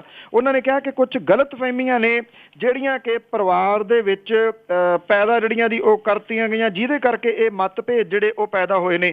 ਕੈਬਨਿਟ ਮੰਤਰੀ ਆਜ਼ਮ ਖਾਨ ਨੇ ਅਮਰ ਸਿੰਘ ਦਾ ਨਾਂ ਲਏ ਬਿਨਾਂ ਇਹ ਕਿਹਾ ਜੀ ਕਿ ਜੇ ਮੁੱਖ ਮੰਤਰੀ ਕਿਸੇ ਬਾਹਰੀ ਵਿਅਕਤੀ ਖਿਲਾਫ ਦੋਸ਼ ਲਾ ਰਹੇ ਨੇ ਤਾਂ ਉਹ ਠੀਕ ਕਹਿ ਰਹੇ ਨੇ। ਪਾਰਟੀ ਦੇ ਰਾਜ ਸਭਾ ਮੈਂਬਰ ਜਿਹੜਾ ਜੀ ਇੱਕ ਨਰੇਸ਼ ਅਗਰਵਾਲ ਉਹਨੇ ਇਹ ਕਿਹਾ ਕਿ ਪਾਰਟੀ ਦੇ ਵਿੱਚ ਕੋਈ ਬਾਹਰੀ ਵਿਅਕਤੀ ਦਖਲ ਜਿਹੜਾ ਜੀ ਉਹ ਦੇ ਰਿਹਾ ਉਹਨੂੰ ਰੋਕਣਾ ਚਾਹੀਦਾ।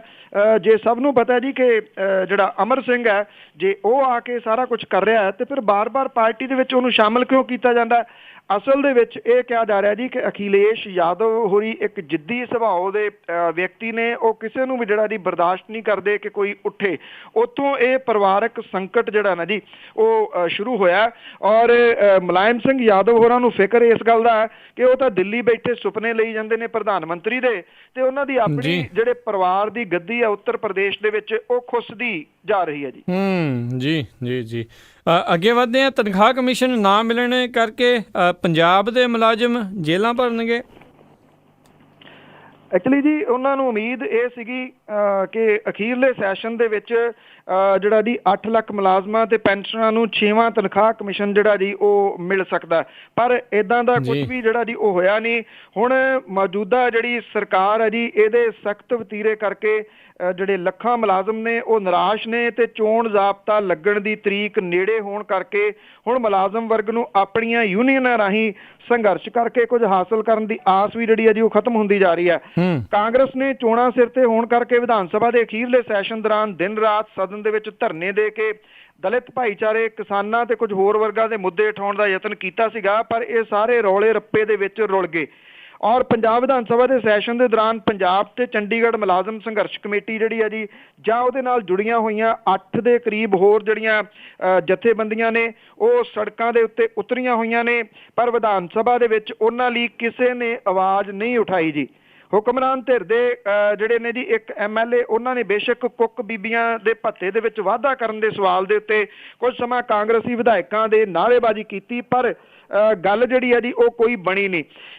ਜਿਹੜੀ ਆਪਾਂ ਕੱਲ ਵੀ ਗੱਲ ਕੀਤੀ ਸੀ ਜੀ, ਕਹਾਣੀ ਉੱਥੇ ਹੀ ਆ ਕਿ ਇਹ ਰੌਲਾ ਰੱਪਾ ਜਿਹੜਾ ਸੀਗਾ ਜੀ ਇਹ ਰਲ ਮਿਲ ਕੇ ਪਾਇਆ ਗਿਆ ਔਰ ਜਿਹੜੇ ਅਹਿਮ ਮਸਲੇ ਸੀਗੇ ਉਹ ਗਾਇਬ ਕਰ ਦਿੱਤੇ ਗਏ ਕਿ ਉਸ ਪਾਸੇ ਵੱਲ ਧਿਆਨ ਨਾ ਜਾਵੇ। ਮੰਨ ਲਓ ਜੇ ਇਹ ਮਸਲਾ ਉੱਠਦਾ, ਸਰਕਾਰ ਨੂੰ ਜਵਾਬ ਦੇਣਾ ਪੈਣਾ ਸੀ। ਜੇ ਉਹ ਜਵਾਬ ਦਿੰਦੀ ਕਿ ਉਹ 6ਵਾਂ ਤਨਖਾਹ ਕਮਿਸ਼ਨ ਜਿਹੜਾ ਜੀ ਉਹ ਨਹੀਂ ਬਣਾਉਣਗੇ, ਉਹ ਤਾਂ ਵੀ ਮਰਦੇ, ਜੇ ਬਣਾਉਂਦੇ ਤੇ ਤਾਂ ਵੀ ਉਹਨਾਂ ਨੂੰ ਜਿਹੜੀ ਆ ਜੀ ਉਹ ਮੁਸ਼ਕਲ ਖੜੀ ਹੋਣੀ ਸੀ। ਹੁਣ ਜਿਹੜੀ ਇਹ ਮੁਲਾਜ਼ਮ ਸੰਘਰਸ਼ ਕਮੇਟੀ ਆ ਉਹ ਇਹ ਕਹਿੰਦੀ ਆ ਜੀ ਕਿ ਉਹ 3 ਅਕਤੂਬਰ ਤੋਂ ਜੇਲ੍ਹ ਭਰੋ ਅੰਦੋਲਨ ਜਿਹੜਾ ਜੀ ਉਹ ਸ਼ੁਰੂ ਕਰਨਗੇ ਔਰ ਸਰਕਾਰ ਨੂੰ ਘੇਰਨ ਦਾ ਜਿਹੜਾ ਜੀ ਉਹ ਯਤਨ ਕਰਨਗੇ। ਜਿਹੜੀ ਸੰਘਰਸ਼ ਕਮੇਟੀ ਆ ਜੀ ਉਹਨੇ 20 ਤਰੀਕ ਨੂੰ ਚੰਡੀਗੜ੍ਹ ਦੇ ਵਿੱਚ ਜਿਹੜੀ ਆ ਜੀ ਮੀਟਿੰਗ ਸੱਦੀ ਆ ਤਾਂ ਕਿ ਅਗਲੀ ਰਣਨੀਤੀ ਜਿਹੜੀ ਆ ਜੀ ਉਹ ਉਲੀਕੀ ਜਾਵੇ। ਸਵਾਲ ਇਹ ਆ ਕਿ ਜਿੰਦਾਬਾਦ ਮੁਰਦਾਬਾਦ ਕਰਨ ਵਾਲੀਆਂ ਇਹ ਜਿਹੜੀਆਂ ਜਥੇਬੰਦੀਆਂ ਨੇ ਜਦੋਂ ਵੋਟਾਂ ਦਾ ਟਾਈਮ ਆਉਂਦਾ ਨਾ ਜੀ ਉਦੋਂ ਫੇਰ ਸਾਰਾ ਕੁਝ ਭੁੱਲ ਭੁਲਾ ਜਾਂਦੀਆਂ ਨੇ। ਜੀ ਜੀ ਜੀ ਜੀ ਅਗਲੀ ਗੱਲ ਕਰੀਏ, ਸੁੱਚਾ ਸਿੰਘ ਛੋਟੇਪੁਰ ਹੁਣਾਂ ਦੇ ਅੱਜ ਆਵਾਜ਼ੇ ਪੰਜਾਬ ਦੇ ਵਿੱਚ ਜਾਣ ਦੇ ਸੰਕੇਤ ਨੇ। ਉਹਨਾਂ ਨੇ ਜਿਵੇਂ ਕਿਹਾ ਸੀਗਾ ਜੀ ਕਿ 16 ਤਰੀਕ ਤੱਕ ਉਹ ਪਰਿਵਰਤਨ ਯਾਤਰਾ ਜਿਹੜੀ ਹੈ ਜੀ ਉਹ ਕਰ ਰਹੇ ਨੇ ਔਰ ਪਰਿਵਰਤਨ ਯਾਤਰਾ ਦਾ ਅੱਜ ਉਹਨਾਂ ਦਾ ਆਖਰੀ ਪੜਾਅ ਜਿਹੜਾ ਜੀ ਉਹ ਹੋਊਗਾ। ਔਰ ਉਹਨਾਂ ਨੇ ਜਿਹੜਾ ਜੀ ਸੰਕੇਤ ਇਸ ਗੱਲ ਦੇ ਦਿੱਤਾ ਕਿ ਨਵਜੋਤ ਸਿੰਘ ਸਿੱਧੂ ਦੀ ਅਗਵਾਈ ਵਿੱਚ ਬਣ ਰਿਹਾ ਜਿਹੜਾ ਚੌਥਾ ਫਰੰਟ ਹੈ ਆਵਾਜ਼ੇ ਪੰਜਾਬ, ਇਹਦੇ ਵਿੱਚ ਜਿਹੜਾ ਜੀ ਉਹ ਜਾ ਸਕਦੇ ਨੇ। ਇਹ ਕਿਹਾ ਜਾ ਰਿਹਾ ਜੀ ਕਿ ਉਹਨਾਂ ਨੇ ਜਿਹੜੀ 6 ਸਤੰਬਰ ਤੋਂ ਇਹ ਯਾਤਰਾ ਸ਼ੁਰੂ ਕੀਤੀ ਸੀ, ਅੱਜ ਉਹਦਾ ਅਖੀਰਲਾ ਦਿਨ ਹੈ। ਉਹਨਾਂ ਨੇ ਆਪਣੇ ਬਿਆਨਾਂ ਦੇ ਵਿੱਚ ਨਵਜੋਤ ਸਿੰਘ ਸਿੱਧੂ ਤੇ ਨਵਜੋਤ ਕੌਰ ਸਿੱਧੂ ਦੀ ਭਰਵੀਂ ਜਿਹੜੀ ਹੈ ਜੀ ਉਹ ਤਾਰੀਫ ਕੀਤੀ ਹੈ। ਇਹ ਆਖਿਆ ਕਿ ਉਹ ਸਿਆਣੇ ਲੋਕ ਨੇ, ਇਸੇ ਕਰਕੇ ਉਹਨਾਂ ਨੇ ਕਿਹਾ ਕਿ ਦਲੇਰ ਨੇ ਤੇ ਦਲੇਰੀ ਕਰਕੇ ਹੀ ਉਹਨਾਂ ਨੇ ਰਾਜ ਸਭਾ ਤੋਂ ਅਸਤੀਫਾ ਦਿੱਤਾ ਤੇ ਹੁਣ ਭਾਰਤੀ ਜਨਤਾ ਪਾਰਟੀ ਤੋਂ ਅਸਤੀਫਾ ਦਿੱਤਾ। ਉਹਨਾਂ ਨੇ ਇਹ ਵੀ ਕਿਹਾ ਕਿ ਨਵਜੋਤ ਕੌਰ ਸਿੱਧੂ ਜਿਹੜੀ ਹੈ ਜੀ ਉਹ ਲਗਾਤਾਰ ਜਿਹੜੇ ਪੰਜਾਬ ਦੇ ਮਸਲੇ ਆ ਉਹ ਸੱਤਾਧਾਰੀ ਧਿਰ ਦੇ ਵਿੱਚ ਹੋਣ ਦੇ ਬਾਵਜੂਦ ਉਠਾਉਂਦੀ ਰਹੀ ਹੈ। ਇਸ ਕਰਕੇ ਇਹ ਸੰਕੇਤ ਲਏ ਜਾ ਰਹੇ ਨੇ ਕਿ ਸੁੱਚਾ ਸਿੰਘ ਛੋਟੇਪੁਰ ਹੋਰੀ ਜਿਹੜੇ ਆ ਜੀ ਉਹ ਆਵਾਜ਼ੇ ਪੰਜਾਬ ਦੇ ਨਾਲ ਜੁੜ ਸਕਦੇ ਆ। ਪਰ ਸਵਾਲ ਇਹ ਅੱਜ ਇੱਕ ਸਮਾਂ ਲੱਗਿਆ ਹੋਵੇ ਤਾਂ ਸੁੱਚਾ ਸਿੰਘ ਛੋਟੇਪੁਰ ਹੋਰਾਂ ਦਾ ਜਿਹੜਾ ਪੇਜ ਹੈ ਜੇ ਉਹਦੇ ਉੱਤੇ ਕਿਤੇ ਜਾਓ ਤਾਂ ਜਿਹੜੀ ਵੀ ਉਹ ਗੱਲ ਕਰਦੇ ਨੇ ਉਹਦੇ ਥੱਲੇ ਕਮੈਂਟ ਇੱਕ ਸਿੰਗਲ ਵੀ ਜਿਹੜਾ ਜੀ ਉਹਨਾਂ ਦੇ ਹੱਕ ਦੇ ਵਿੱਚ ਨਹੀਂ ਆ ਰਿਹਾ। ਇਹਦਾ ਪਤਾ ਨਹੀਂ ਕੀ ਰੀਜ਼ਨ ਆ ਜੀ। ਸਾਰੇ ਜਿਹੜੇ ਨੇ ਉਹਨਾਂ ਦੇ ਵਿਰੋਧ ਦੇ ਵਿੱਚ ਜਿਹੜਾ ਜੀ ਉਹ ਚੱਲ ਰਹੇ ਨੇ। ਉਂਝ ਵੈਸੇ ਜਦੋਂ ਉਹਨਾਂ ਨੇ ਪਰਿਵਰਤਨ ਯਾਤਰਾ ਸ਼ੁਰੂ ਕੀਤੀ ਸੀ ਆਪਣੇ ਜਿਹੜਾ ਜੀ ਡਿਸਟ੍ਰਿਕਟ ਤੋਂ ਗੁਰਦਾਸਪੁਰ ਤੋਂ, ਉਹਨਾਂ ਨੂੰ ਪਹਿਲੇ ਦਿਨ ਹੁੰਗਾਰਾ ਜਿਹੜਾ ਜ਼ਰੂਰ ਮਿਲਿਆ ਸੀਗਾ। ਬਾਅਦ ਦੇ ਵਿੱਚ ਇਹ ਗਿਣਤੀ ਵੀ ਘੱਟਦੀ ਗਈ ਤੇ ਅਖਬਾਰਾਂ ਦੇ ਵਿੱਚ ਖਬਰ ਦਾ ਜਿਹੜਾ ਸਾਈਜ਼ ਸੀਗਾ ਉਹ ਵੀ ਘੱਟਦਾ ਗਿਆ। ਹੁਣ ਵੇਖਦੇ ਹਾਂ ਜੀ ਕਿ ਜੇ ਉਹ ਆਵਾਜ਼ੇ ਪੰਜਾਬ ਦੇ ਵਿੱਚ ਜਾਂਦੇ ਨੇ ਤਾਂ ਕਿੰਨੇ ਕੁ ਦਿਨ ਜਿਹੜੀ ਆ ਜੀ ਇਹ ਖਬਰ ਰਹਿੰਦੀ ਹੈ ਜੀ। ਜੀ ਜੀ ਜੀ ਅੱਗੇ ਜੇ ਆਪਾਂ ਗੱਲ ਕਰੀਏ, ਕਾਂਗਰਸ ਕਹਿੰਦੇ ਜੀ 26 ਸਤੰਬਰ ਤੋਂ ਆਪਣੀ ਚੋਣ ਮੁਹਿੰਮ ਸ਼ੁਰੂ ਕਰੇਗੀ। ਜੀ ਐਕਚੁਅਲੀ ਤੁਸੀਂ ਇਹ ਕਹਿ ਲਓ ਕਿ ਜਿਹੜੀ ਜੀ ਇਹ ਚੱਕਾ ਜਿਹੜਾ ਚੋਣਾਂ ਦਾ ਉਹ ਹੁਣ ਤੇਜ਼ੀ ਦੇ ਨਾਲ ਗਿਣਨਾ ਸ਼ੁਰੂ ਹੋਊਗਾ। ਇੱਕ ਤਾਂ ਮੌਸਮ ਜਿਹੜਾ ਜੀ ਉਹ ਥੋੜ੍ਹਾ ਠੀਕ ਹੋਣਾ ਸ਼ੁਰੂ ਹੋ ਗਿਆ। ਜਿਹੜੇ ਤਪਸ਼ ਸੀਗੀ ਉਹ ਖਤਮ ਹੋ ਗਈ ਆਲਮੋਸਟ। ਥੋੜਾ ਹੁਮਸ ਜ਼ਰੂਰ ਹੈਗਾ, ਪਰ ਰਾਤ ਦਾ ਤਾਪਮਾਨ ਜਿਹੜਾ ਜੀ ਉਹ ਠੰਡਾ ਹੋ ਜਾਂਦਾ ਤੇ ਫਿਰ ਹੁਣ ਜਿਹੜਾ ਚੋਣ ਤਾਪਮਾਨ ਹੈ ਜੀ ਉਹ ਅੱਪ ਜਾਊਗਾ। ਅੱਜ ਜਿਹੜਾ ਹੈ ਜੀ ਜਿਹੜਾ ਮੇਲਾ ਲੱਗਦਾ ਛਪਾਰ ਦਾ, ਉੱਥੇ ਵੀ ਜਿਹੜਾ ਜੀ ਸਿਆਸੀ ਪਾਰਟੀਆਂ ਆਪੋ ਆਪਣਾ ਜਿਹੜਾ ਜੀ ਉਹ ਗੁੱਬ ਘਲਾਟ ਕੱਢਣਗੀਆਂ ਔਰ ਆਪਣੀ ਤਾਕਤ ਦਾ ਜਿਹੜਾ ਜੀ ਉਹ ਪ੍ਰਗਟਾਵਾ ਕਰਨਗੀਆਂ। ਇੱਥੇ ਜਿਹੜਾ ਹੈ ਜੀ ਛਪਾਰ ਦੇ ਮੇਲੇ ਦੇ ਉੱਤੇ ਕਾਂਗਰਸ, ਅਕਾਲੀ ਦਲ, ਆਮ ਆਦਮੀ ਪਾਰਟੀ ਵਾਲੇ ਜਿਹੜਾ ਜੀ ਉਹ ਆਪੋ ਆਪਣਾ ਜਿਹੜਾ ਜੀ ਕਰ ਰਹੇ ਨੇ ਇਕੱਠ। ਔਰ ਵੇਖਣਾ ਇਹ ਹੋਊਗਾ ਜੀ ਕਿ ਉੱਥੇ ਲੋਕ ਜਿਹੜੇ ਨੇ ਇੱਕ ਕਿਹਨੂੰ ਜ਼ਿਆਦਾ ਸੁਣਨ ਆਉਂਦੇ ਨੇ ਔਰ ਸੈਕੰਡਲੀ ਕਿਹੋ ਜਿਹੇ ਐਲਾਨ ਜਿਹੜੇ ਹੁੰਦੇ ਨੇ। ਕਾਂਗਰਸ ਪਾਰਟੀ ਨੇ ਇਹ ਗੱਲ ਕਹੀ ਹੈ ਜੀ ਕਿ 26 ਤਰੀਕ ਤੋਂ ਉਹ 13 ਲੋਕ ਸਭਾ ਹਲਕਿਆਂ ਦੇ ਵਿੱਚ ਜਿਹੜਾ ਜੀ ਚੋਣ ਮੁਹਿੰਮ ਆਪਣੀ ਬਕਾਇਦਾ ਤੌਰ ਦੇ ਉੱਤੇ ਸ਼ੁਰੂ ਕਰ ਰਹੇ ਨੇ। ਇਹ ਕਿਹਾ ਜੀ ਕਿ ਹਰ ਰੋਜ਼ 52 ਮੀਟਿੰਗਾਂ ਜਿਹੜੀਆਂ ਜੀ ਉਹ ਕੀਤੀਆਂ ਜਾਣਗੀਆਂ ਔਰ ਨਾਅਰਾ ਜਿਹੜਾ ਜੀ ਦਿੱਤਾ ਗਿਆ, ਕਾਂਗਰਸ ਲਿਆਓ ਪੰਜਾਬ ਬਚਾਓ। ਇਹਦੇ ਵਿੱਚ ਜਿਹੜੇ ਹੇਠਲੇ ਲੈਵਲ ਦੇ ਵੀ ਜਿਹੜੇ ਵਰਕਰ ਨੇ ਉਹਨਾਂ ਨੂੰ ਝੋਕ ਦਿੱਤਾ ਜਾਊਗਾ ਇਸ ਚੋਣ ਮੁਹਿੰਮ ਦੇ ਵਿੱਚ। ਹੁਣ ਤੱਕ ਜਿਹੜੀ PK ਦੀ ਪਾਲਿਸੀ ਸੀਗੀ ਪ੍ਰਸ਼ਾਂਤ ਕਿਸ਼ੋਰ ਦੀ, ਉਹਦੇ ਵਿੱਚ ਸਿਰਫ ਪ੍ਰਚਾਰਿਆ ਜਾ ਰਿਹਾ ਸੀਗਾ ਕੈਪਟਨ ਅਮਰਿੰਦਰ ਸਿੰਘ ਹੋਰਾਂ ਨੂੰ, ਕਿਸੇ ਹੋਰ ਨੂੰ ਉਹਨਾਂ ਦੀ ਸਟੇਜ ਦੇ ਨੇੜੇ ਤੇੜੇ ਵੀ ਨਹੀਂ ਆਉਣ ਦਿੱਤਾ ਜਾਂਦਾ ਜੀ।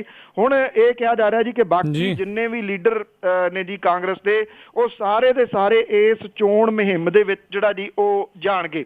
ਦੇਖਦੇ ਹਾਂ ਜੀ ਕਿ ਇਹ ਜਦੋਂ ਚੋਣ ਮੁਹਿੰਮ ਭਖਦੀ ਹੈ, ਬਿਆਨਬਾਜ਼ੀ ਨਿਰਸੰਦੇਹ ਜਿਹੜੀ ਹੈ ਜੀ ਉਹ ਤੱਤੀ ਹੋਊਗੀ, ਤੇਜ਼ ਹੋਊਗੀ ਔਰ ਜਿਹੜੇ ਪੰਜਾਬ ਦੇ ਲੋਕ ਨੇ ਜੀ ਉਹ ਵੀ ਇਹਨਾਂ ਚੋਣਾਂ ਨੂੰ ਬੜੀ ਬੇਸਬਰੀ ਦੇ ਨਾਲ ਉਡੀਕ ਰਹੇ ਨੇ ਔਰ ਵਿਸ਼ਵ ਭਰ ਦੇ ਵਿੱਚ ਬੈਠੇ ਜਿਹੜੇ ਪੰਜਾਬੀ ਨੇ ਉਹਨਾਂ ਦੀਆਂ ਨਿਗਾਹ ਵੀ ਪੰਜਾਬ ਦੇ ਉੱਤੇ ਬੜੇ ਨੇੜੇ ਤੋਂ ਜਿਹੜੀਆਂ ਜੀ ਉਹ ਲੱਗੀਆਂ ਹੋਈਆਂ ਨੇ। ਔਰ ਪਲ ਪਲ ਦੀ ਜਾਣਕਾਰੀ, ਕਈ ਵਾਰੀ ਤਾਂ ਇਉਂ ਹੁੰਦਾ ਜੀ ਕਿ ਪੰਜਾਬ ਨਾਲੋਂ ਵੱਧ ਜਿਹੜੀ ਜਾਣਕਾਰੀ ਹੈ ਉਹ ਵਿਦੇਸ਼ਾਂ 'ਚ ਬੈਠੇ ਲੋਕ ਜਿਹੜੇ ਜੀ ਉਹਨਾਂ ਕੋਲੇ ਹੁੰਦੀ ਹੈ। ਇੰਨਾ ਨੇੜੇ ਤੋਂ ਜਿਹੜਾ ਜੀ ਉਹ ਜੁੜੇ ਹੋਏ ਨੇ, ਇਸ ਕਰਕੇ ਇਹ ਜਿਹੜੀਆਂ ਚੋਣਾਂ ਨੇ ਬੜੀਆਂ ਅਹਿਮ ਰਹਿਣਗੀਆਂ ਜੀ 2017 ਵਾਲੀਆਂ। ਜੀ ਜੀ ਜੀ ਅਗਲੀ ਗੱਲ ਕਰੀਏ, ਵਿਰਸਾ ਵਲਟੋਹਾ ਹੋਣੀ ਕਹਿੰਦੇ ਜੀ ਚਿੱਠੀ ਲਿਖਾਂਗੇ, ਜਿਹੜੀ ਮਰਿਆਦਾ ਕਾਇਮ ਨਹੀਂ ਰੱਖੀ ਗਈ ਵਿਧਾਨ ਸਭਾ ਦੇ ਵਿੱਚ। ਚਿੱਠੀ ਲਿਖਤੀ ਜੀ ਉਹਨਾਂ ਨੇ, ਜਿਹੜੇ ਅਕਾਲੀ ਦਲ ਦੇ ਵਿਧਾਇਕ ਨੇ ਵਿਰਸਾ ਸਿੰਘ ਵਲਟੋਹਾ ਨੇ, ਤਰਲੋਚਨ ਸਿੰਘ ਸੂੰਢ ਤੇ ਬਾਕੀ ਜਿਹੜੇ ਹੋਰ ਕਾਂਗਰਸੀ ਵਿਧਾਇਕ ਨੇ ਉਹਨਾਂ ਦੇ ਵਿਰੁੱਧ ਮਰਿਆਦਾ ਦੇ ਮਤੇ ਦੀ ਮੰਗ ਜਿਹੜੀ ਹੈ ਜੀ ਉਹ ਕਰਦੇ ਆ। ਚਰਨਜੀਤ ਸਿੰਘ ਉਠਵਾਲ ਹੋਰਾਂ ਨੂੰ ਉਹਨਾਂ ਨੇ ਚਿੱਠੀ ਜਿਹੜੀ ਹੈ ਜੀ ਉਹ ਲਿਖਤੀ ਆ। ਉਹਨਾਂ ਨੇ ਇਹ ਕਿਹਾ ਜੀ ਕਿ ਕਾਂਗਰਸੀ ਵਿਧਾਇਕਾਂ ਦੇ ਵੱਲੋਂ ਜਿਸ ਤਰ੍ਹਾਂ ਦੀ ਸ਼ਬਦਾਵਲੀ ਦਾ ਪ੍ਰਯੋਗ ਕੀਤਾ ਗਿਆ, ਉਹਦੇ ਵੱਲੋਂ ਆਪਣੇ ਗੁਨਾਹ ਨੂੰ ਛੁਪਾਉਣ ਲਈ ਜਿਹੜਾ ਜੀ ਉਹਨਾਂ ਨੇ ਜਾਤੀ ਸੂਚਕ ਸ਼ਬਦ ਵਰਤਣ ਦਾ ਝੂਠਾ ਦੋਸ਼ ਜਿਹੜਾ ਜੀ ਉਹ ਲਾਇਆ। ਵਲਟੋਹੇ ਨੇ ਜੀ ਸਪੀਕਰ ਹੋਰਾਂ ਨੂੰ ਬੇਨਤੀ ਕੀਤੀ ਆ ਕਿ ਤਰਲੋਚਨ ਸਿੰਘ ਸੂੰਢ ਦੇ ਵਿਰੁੱਧ ਵਿਸ਼ੇਸ਼ ਅਧਿਕਾਰ ਦੀ ਉਲੰਘਣਾ ਕਰਨ ਦੀ ਵਿਧਾਨ ਸਭਾ ਦੀ ਕਾਰਜ ਪ੍ਰਣਾਲੀ ਤੇ ਮਰਿਆਦਾ ਦੇ ਅਨੁਸਾਰ ਲੋੜੀਂਦੀ ਕਾਰਵਾਈ ਕਰਨ ਦੀ ਕਿਰਪਾ ਜਿਹੜੀ ਹੈ ਜੀ ਉਹ ਕੀਤੀ ਜਾਵੇ। ਉਹਨਾਂ ਨੇ ਵਲਟੋਹੇ ਨੇ ਇਹ ਵੀ ਗੱਲ ਕਹੀ ਹੈ ਜੀ ਕਿ ਵਿਧਾਇਕ ਤਰਲੋਚਨ ਸਿੰਘ ਸੂੰਢ ਦੇ ਵੱਲੋਂ ਚੱਲਦੇ ਸਦਨ ਦੇ ਦੌਰਾਨ ਲੋਕਤੰਤਰ ਦੀ ਮਰਿਆਦਾ ਨੂੰ ਬੁਰੀ ਤਰ੍ਹਾਂ ਤੋੜਿਆ ਗਿਆ। ਆਪਣੇ ਪੈਰ ਦੀ ਜੁੱਤੀ ਲਾ ਕੇ ਸੱਤਾਧਾਰੀ ਬੈਂਚਾਂ ਵੱਲ ਸੁੱਟੀ ਗਈ ਹੈ ਤੇ ਇਸ ਕੋਝੀ ਹਰਕਤ ਨੇ ਸਦਨ ਵਿੱਚ ਬੈਠੇ ਸਦਨ ਦੀ ਮਰਿਆਦਾ ਦਾ ਪਾਲਣ ਕਰਨ ਵਾਲੇ ਹਰੇਕ ਵਿਅਕਤੀ ਨੂੰ ਡੂੰਘਾ ਜਿਹੜਾ ਜੀ ਉਹ ਦੁੱਖ ਪਹੁੰਚਾਇਆ। ਵਲਟੋਹਾ ਹੋਰਾਂ ਨੇ ਇਸ ਗੱਲ ਦੀ ਵੀ ਸਖਤ ਨਿਖੇਧੀ ਕੀਤੀ ਹੈ ਜੀ ਕਿ ਸੂੰਢ ਨੇ ਇਸ ਘਟੀਆ ਹਰਕਤ ਲਈ ਮੁਆਫੀ ਮੰਗਣ ਦੀ ਬਜਾਏ ਆਪਣੀ ਇਸ ਘਿਨਾਉਣੀ ਹਰਕਤ ਨੂੰ ਲੁਕਾਉਣ ਦੇ ਵਾਸਤੇ ਇੱਕ ਝੂਠੀ ਕਹਾਣੀ ਜਿਹੜੀ ਹੈ ਜੀ ਉਹ ਘੜੀ ਹੈ। ਅਕਾਲੀ ਵਿਧਾਇਕ ਜਿਹੜੇ ਵਲਟੋਹਾ ਨੇ ਉਹਨਾਂ ਨੇ ਕਿਹਾ ਕਿ ਉਹ ਅੰਮ੍ਰਿਤਧਾਰੀ ਗੁਰਸਿੱਖ ਨੇ ਤੇ ਮਰਿਆਦਾ ਦੇ ਮੁਤਾਬਕ ਜਿਹੜਾ ਜੀ ਉਹ ਸਾਰਿਆਂ ਦਾ ਸਨਮਾਨ ਕਰਦੇ ਨੇ, ਕਦੀ ਮਾੜਾ ਚੰਗਾ ਲਫ਼ਜ਼ ਨਹੀਂ ਬੋਲਦੇ। ਆਹ ਜਿਹੜੀ ਚੀਜ਼ ਹੈ ਨਾ ਜੀ ਇਹਦੇ ਵਿੱਚ ਸਿਰਫ ਨੋਟ ਕਰਨ ਵਾਲੀ ਇਹੀ ਹੈ ਕਿ ਉਹ ਕਦੀ ਮਾੜਾ ਚੰਗਾ ਲਫ਼ਜ਼ ਨਹੀਂ ਬੋਲਦੇ। ਹਾਲਾਂਕਿ ਵਿਰਸਾ ਸਿੰਘ ਵਲਟੋਹਾ ਹੋਰੀ ਕਿਹੋ ਜਿਹੇ ਲਫ਼ਜ਼ ਬੋਲਦੇ ਨੇ ਕਿਸੇ ਤੋਂ ਮੇਰਾ ਖਿਆਲ ਲੁਕਿਆ ਛਿਪਿਆ ਨਹੀਂ। ਉਸ ਤਰੀਕੇ ਦੇ ਨਾਲ ਹੀ ਨੇ ਜੀ ਜਿਵੇਂ ਕਿਸੇ ਪੁਲਿਸ ਵਾਲੇ ਦੀ ਸੀਨੀਅਰ ਦੇ ਕੋਲੇ ਸ਼ਿਕਾਇਤ ਹੋ ਗਈ ਸੀ ਕਿ ਉਹ ਗਾਲਾਂ ਬੜੀਆਂ ਕੱਢਦਾ, ਜਦੋਂ ਉਹਦੀ ਪੇਸ਼ੀ ਹੋਈ ਤਾਂ ਪੁਲਿਸ ਵਾਲੇ ਨੇ 3-4 ਗਾਲਾਂ ਜਿਹੜੀਆਂ ਸੀ ਉਹ ਕੱਢ ਕੇ ਇਹ ਕਿਹਾ ਜੀ ਕਿ ਮੈਨੂੰ ਨਹੀਂ ਪਤਾ ਵੀ ਤੁਹਾਨੂੰ ਕੌਣ ਮੇਰੇ ਖਿਲਾਫ ਜਿਹੜਾ ਜੀ ਉਹ ਚੁੱਕ ਗਿਆ। ਕੋਈ ਇਸ ਤਰ੍ਹਾਂ ਦੀ ਕੋਈ ਚਿੱਠੀ ਜਿਹੜੀ ਹੈ ਜੀ ਇਹ ਵਿਰਸਾ ਸਿੰਘ ਵਲਟੋਹਾ ਹੋਰਾਂ ਨੇ ਲਿਖੀ ਹੈ ਸਪੀਕਰ ਨੂੰ। ਕਿਸੇ ਨੂੰ ਭੁੱਲਿਆ ਜੀ, ਜਿਹੜੀ ਵੀਡੀਓ ਅਜੇ ਵੀ ਜੇ ਤੁਸੀਂ ਸਰਚ ਕਰੋ ਤਾਂ YouTube ਦੇ ਉੱਤੇ ਪਈ ਆ, ਜਿਹਦੇ ਵਿੱਚ ਮਾਵਾਂ ਭੈਣਾਂ ਦੀਆਂ ਗਾਲਾਂ ਜਿਹੜੀਆਂ ਜੀ ਉਹ ਇਹਨਾਂ ਦੀ ਪਾਰਟੀ ਦੇ ਵੱਲੋਂ ਹੀ ਕੱਢੀਆਂ ਜਾ ਰਹੀਆਂ ਨੇ। ਇਹ ਜਿਹੜੀ ਕਹਾਣੀ ਸ਼ੁਰੂ ਕੀਤੀ ਗਈ ਹੈ ਸੱਤਾਧਾਰੀ ਧਿਰ ਦੇ ਵੱਲੋਂ, ਜਿਵੇਂ ਆਪਾਂ ਗੱਲ ਹੁਣੇ ਚੋਣਾਂ ਦੇ ਚੱਕਰ ਦੀ ਕਰਕੇ ਹਟੇ ਆ, ਇਹ ਉਹਦੇ ਵਿੱਚ ਸਾਰੇ ਦੇ ਵਿੱਚ ਜਿਹੜੀਆਂ ਇਹ ਚੀਜ਼ਾਂ ਸਾਹਮਣੇ ਆਉਣਗੀਆਂ ਜੀ। ਬਿਲਕੁਲ ਬਿਲਕੁਲ ਜੀ ਜੀ ਜੀ ਤੇ ਤੁਹਾਡਾ ਅਸੀਂ ਧੰਨਵਾਦ ਕਰਦੇ ਹਾਂ। ਤੁਸੀਂ ਪੰਨੂ ਜੀ ਸਾਨੂੰ ਇਹਨਾਂ ਖਬਰਾਂ ਬਾਰੇ ਜਾਣਕਾਰੀ ਦਿੱਤੀ ਤੇ ਜਾਣ ਤੋਂ ਪਹਿਲਾਂ ਅੱਜਨਾਮਾ। ਕਿ ਕਹਿੰਦੇ ਅਫਸਰਾਂ ਨੂੰ ਕੋਈ ਹੁਕਮ ਹੋਇਆ, ਆਪਾਂ ਨਬਜ਼ ਹੁਣ ਲੋਕਾਂ ਦੀ ਨਾਪਣੀ ਬਈ। ਜੀ। ਕਹਿੰਦੇ ਅਫਸਰਾਂ ਨੂੰ ਕੋਈ ਹੁਕਮ ਹੋਇਆ, ਆਪਾਂ ਨਬਜ਼ ਹੁਣ ਲੋਕਾਂ ਦੀ ਨਾਪਣੀ ਬਈ। ਬੋਲੀ ਜਿਹੋ ਜਿਹੀ ਬੋਲਣ ਪਏ ਆਮ ਲੋਕੀ, ਬੋਲੀ ਤੁਸੀਂ ਵੀ ਉਹੀ ਅਲਾਪਣੀ ਬਈ। ਜੀ। ਸੁਣ ਕੇ ਲੋਕਾਂ ਦੀ ਬਾਤ ਫਿਰ ਨੋਟ ਕਰਨੀ ਖੁੱਲ ਕੇ ਗੱਲ ਨਹੀਂ ਆਪਣੀ ਬਈ। ਭੇਜਿਆ ਤੁਸਾਂ ਨੂੰ ਗਿਆ ਕੁਝ ਸੂਹ ਕੱਢਣ, ਇਹ ਵੀ ਗੱਲ ਨਾ ਚਾਹੀਦੀ ਜਾਪਣੀ ਬਈ। ਜੀ। ਬਣਦੀ ਕਿਹਦੀ ਸਰਕਾਰ ਪਈ ਐਤਕੀ ਜੀ, ਲਿਆਉਣਾ ਤੁਸੀਂ ਇਹ ਕੱਢ ਨਿਚੋੜ ਭਾਈ। ਬਣਦੀ ਕਿਹਦੀ ਸਰਕਾਰ ਪਈ ਐਤਕੀ ਜੀ, ਲਿਆਉਣਾ ਤੁਸੀਂ ਇਹ ਕੱਢ ਨਿਚੋੜ ਭਾਈ। ਦਫ਼ਤਰ ਵਿੱਚ ਸਰਵੇਖਣ ਫਿਰ ਬਣਨ ਲੱਗੇ, ਕਹਿੰਦੇ ਘੁੰਮਣ ਦੀ ਕਿਤੇ ਨਹੀਂ ਲੋੜ ਭਾਈ। ਜੀ ਜੀ ਜੀ, ਬਹੁਤ ਬਹੁਤ ਧੰਨਵਾਦ ਪੰਨੂ ਜੀ ਤੁਹਾਡਾ, ਤੁਸੀਂ ਸਾਡੇ ਨਾਲ ਜੁੜੇ, ਇਹਨਾਂ ਖਬਰਾਂ ਬਾਰੇ ਸਾਨੂੰ ਵਿਸਤਾਰ 'ਚ ਜਾਣਕਾਰੀਆਂ ਦਿੱਤੀਆਂ। ਅਗਲੇ ਬੁਲੇਟਿਨ ਤੱਕ ਲਈ ਤੁਹਾਡਾ ਬਹੁਤ ਬਹੁਤ ਧੰਨਵਾਦ, ਮਿਹਰਬਾਨੀ, ਸਤਿ ਸ੍ਰੀ ਅਕਾਲ। ਧੰਨਵਾਦ ਜੀ, ਸਤਿ ਸ਼੍ਰੀ ਅਕਾਲ ਜੀ। ਤੇ ਸਰੋਤਿਓ, ਇੱਥੇ ਹੀ ਸਾਡਾ ਅੱਜ ਦਾ ਇਹ ਪ੍ਰੋਗਰਾਮ ਖਬਰ ਤੇ ਨਜ਼ਰ ਉਹ ਵੀ ਹੁਣ ਸਮਾਪਤ ਹੁੰਦਾ ਹੈ। ਹੁਣ ਮੈਨੂੰ ਰਾਜਕਰਨਵੀਰ ਸਿੰਘ ਨੂੰ ਵੀ ਇਜਾਜ਼ਤ ਦਿਓ। ਮੇਰੇ ਵੱਲੋਂ ਵੀ ਆਪ ਸਭ ਨੂੰ ਬਹੁਤ ਪਿਆਰ ਸਤਿਕਾਰ ਸਹਿਤ ਦੋਨੋਂ ਜੋੜ ਕੇ ਨਿੱਘੀ ਜਿਹੀ ਸਤਿ ਸ੍ਰੀ ਅਕਾਲ। ਜਿੰਨੇ ਵਾਸਤੇ ਰਹੋ, ਹੱਸਦੇ ਖੇਲਦੇ ਰਹੋ ਤੇ ਸੁਣਦੇ ਰਹੋ ਪੰਜਾਬੀ ਰੇਡੀਓ USA।